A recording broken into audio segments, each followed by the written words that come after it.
ராஜஸ்தான்ல ராய்ப்பூர்னு ஒரு வழமையான ஊர் இருந்துச்சு.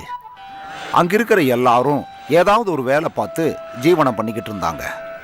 ஆனா ஒரே ஒரு விவசாயி சோம்பேறியா இருந்தான். அந்த விவசாயியோட பேரு ரூபா. ரூபா கிட்ட நிறைய சொத்துக்களும் நிறைய நிலங்களும் இருந்துச்சு.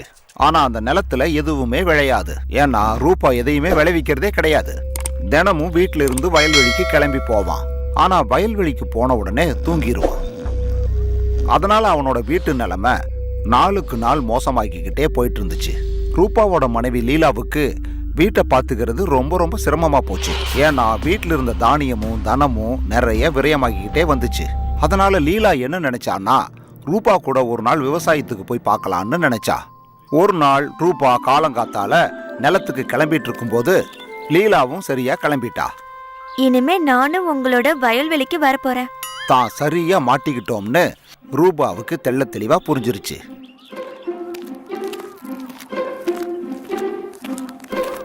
நிலத்து பக்கத்துல வந்த லீலா வெறுமையா கிடக்கிற பூமியை பார்த்து ரொம்பவே மன வருத்தம் அடைஞ்சா.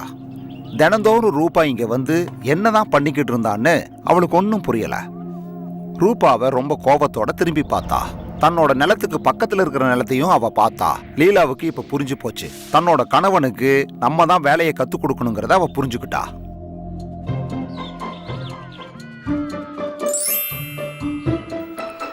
ரூபா கிட்ட ஒரு மண்வெட்டியை கொடுத்து வயல்வெளியை காமிச்சு போய் வேலை செய்யுங்கன்னு சொன்னா.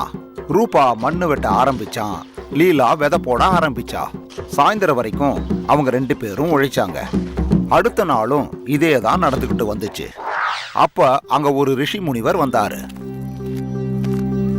ரிஷி முனிவரை பார்த்ததும் லீலா அவருக்கு தண்ணி கொண்டு போய் கொடுத்தா. அதுக்கப்புறம் ரூபா தன்னோட சாப்பாட்டை அவருக்கு சாப்பிட கொடுத்தான். இந்த தம்பதியோட உபசரிப்பை பார்த்து ரிஷி முனிவர் ரொம்பவே சந்தோஷப்பட்டாரு. நான் உங்க 2 பேரோட உபசரிப்பை பார்த்து ரொம்ப சந்தோஷப்படுறேன். கேளுங்க, உங்க 2 பேருக்கும் என்ன வேணும்? அதை கேட்ட லீலா ரூபாவை பார்த்தா. அப்ப ரூபாவுக்கு ஒரு விஷயம் தோண ஆரம்பிச்சிச்சு. நீங்க ஏதாவது எங்களுக்கு உதவணும்னு நினைச்சீங்கன்னா எங்களுடைய வேலைகள்ல யாராவது ஒரு சேவகனை சகாயத்துக்கு கொடுத்தீங்கன்னா நல்லா இருக்கும் சுவாமி. அந்த மாதிரி ரூபா சொன்னதை கேட்டு லீலா ரொம்ப வருத்தம் அடைஞ்சா. இருந்தாலும் அமைதியா இருந்தா. சரி, உங்க 2 பேருக்கும் அதுதான் விருப்பமா இருந்தா அதையே கொடுக்கறேன். ஒரு விஷயம் நினைவுல வச்சுக்கங்க, உங்ககிட்ட வேலை எப்பவுமே இருந்துகிட்டே இருக்கணும். ஏன்னா அவனால வேலை செய்யாம இருக்கவே முடியாது. எங்க கிட்ட நிறைய வேலை குவிஞ்சு கிடக்கு. நீங்க எங்களுக்கு உதவுறதுக்கு ஆளு கொடுத்தா போதும். அப்படியே ஆகட்டும். ரிஷி கமண்டல ஜலத்தை எடுத்து தெளிச்ச உடனே ஒரு பெரிய ராட்சசன் வெளியே வந்தான். எனக்கு வேலைய கொடுங்க எஜமானரே, இல்லன்னா நான் உங்களை சாப்பிட்டுடுவேன். அதை கேட்ட ரூபாவும் லீலாவும் ரொம்ப பயந்துடுறாங்க. இந்த நிலத்தை எல்லாத்தையும் நீ ஒழுவணும். அந்த சாக்கு மூட்டையில விதை இருக்கு.